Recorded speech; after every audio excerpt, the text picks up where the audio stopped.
AGT News chaîne bi leen di jox xibaar yi wér te wóor abonné leen ngir dara bañ leen a raw. AGT News. daleen ak jàmm ci chaîne bi ngeen taamul seen bopp mi AGT News ñu wax ci ingéniosité politique bu Ousmane Sonko. jamono bi ñu toll ak politique gi taxawaay bi nga xam ne am na ko fi ci réewum Sénégal Ousmane Sonko fësal na ni daal tacticien bu mag la ci wàllum politique moo tax fi mu nekk nii plan yi nga xam ne dañ ko nasoon mu tukkee ci nguur ak Macky Sall ak ñi nga xam ne ñoom la àndal ngir mën koo faagaagal yàq bokkam ci élection présidentielle bu 2024 Ousmane Sonko fi mu nekk nii mu ngi leen di dëpp benn. tey mën nañ ko méngale ak film bu thriller politique mouvement stratégique yi nga xam ne Ousmane Sonko mu ngi koy teg dafay wane ne kat moom jàngat na bu baax a baax mbébét ak it gis-gis bi nga xam ne Macky Sall ak ñi mu àndal am na ko waaye itam mu ngi leen di wekki benn. mbir yi tàmbali ci ay procédure judiciaire yoo xam ne def nañ ci sax ay confrontation yu rëy ay dogal tukkee ci wàllum yoon commission électorale nationale autonome du Sénat ba ci sax résilience bi nga xam ne Ousmane Sonko def na ko lépp dafa daal di feeñ décret bu tey xel bi nga xam ne dàq na fukk ak ñaari doomi aadama yi nga xam ne ñoo nekkoon ci kër googee di Sénat ñu soppi leen teg ca biir kenn koo xam ne daanaka mu ngi woon ca conseil constitutionnel ak it casting bi nga xam ne def nañu ko li ëpp ci ñoom di ay màgget Ousmane Sonko jàngat na ko benn. défi bi tukkee ci dogal bi nga xam ne Sabassy Faye àttekat boobee moo ko jël ñu boole ci ay diffusion direct yu yenn activiste dafa wane rek ne Ousmane Sonko mile tey mu ngi ci boppu askan wi waaye itam noppi nañu ngir fesal ko seenum njàppale ca kaso ba ñu ko tëj ñu yaakaaroon ne mbir yi féete na boor carte gi jeex na Ousmane Sonko génn feneen tey mu ub ràpp seen bopp kenn xaarul woon fi nga xam ne foofee la fëlee moom Ousmane Sonko benn ci lu bal tàkkul sagar xeeñul Ousmane Sonko dëpp na nag lépp li nga xam ne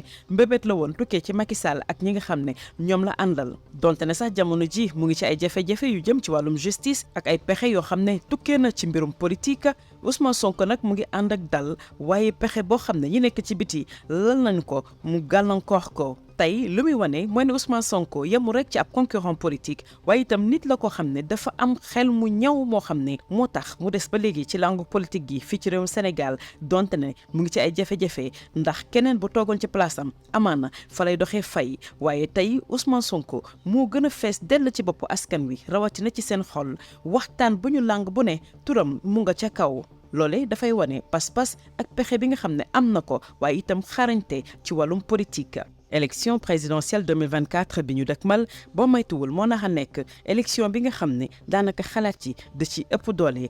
te bu boobaa daañu gis ni ingéniosité politique bu Ousmane Sonko moo nax a nekk ca kaw jollo ga. AGT News. Merci pour la confiance renouvelée à votre chaîne préférée AGT News.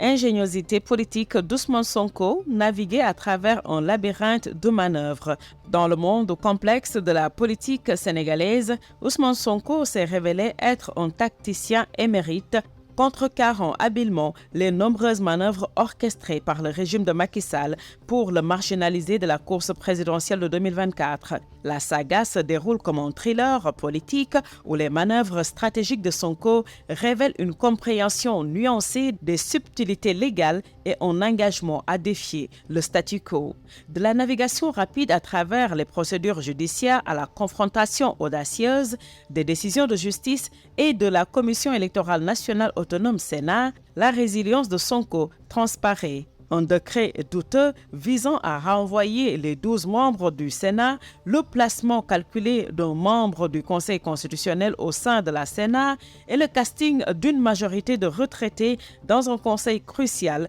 chaque mouvement du régime a trouvé une réponse astucieuse chez Sonko. Le défi audacieux de la décision de Sabassy Faye, associé à une diffusion en direct d'activistes, a démontré la capacité de Sonko à capter l'attention du public et à mobiliser un soutien. L'annonce depuis la prison a accentué le suspense, aboutissant à un retournement spectaculaire qui a laissé beaucoup admiratifs de la finesse politique de Sonko. Ce qui ressort de cette histoire, c'est la manière dont Sonko a changé le jeu de manière pacifique. Au milieu des subtilités juridiques et des manœuvres politiques, il a maintenu une attitude calme, contrecarrant stratégiquement chaque mouvement visant à l'exclure de la course à la présidentielle. La capacité à transformer les manœuvres de panique en opportunités de réajustement reflète l'acuité politique de Sonko. Alors que nous assistons à ce drame, en évoluant, il devient évident qu'Ousmane Sonko n'est pas simplement un concurrent politique,